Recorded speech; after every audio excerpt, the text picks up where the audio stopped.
নমস্কার বন্ধুরা। সন্ধেবেলা মনটা কীরকম একটুখানি স্ন্যাক্স খাবো করে, তাই না? বাড়িতে আজকে ছিল একটুখানি চিড়ে, ভাবলাম ওটা দিয়েই কিছু একটা বানিয়ে ফেলি। তাই চিড়েটাকে ধুয়ে নরম করে রেখেছি। এরপরে পেঁয়াজ কুচি, আদা, লঙ্কা কুচি, দুখানা ডিম আর একটু রসুন রেডি করে নিয়েছি।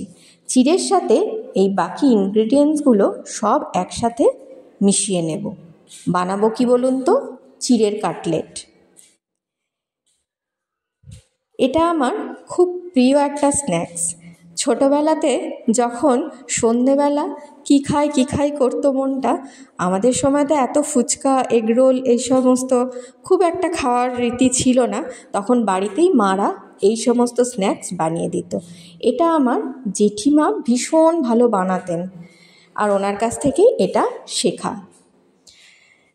চিড়েটাকে ভালো করে মেখে নিয়ে সুন্দর করে কাটলেটের আকারে গড়ে নিতে হবে।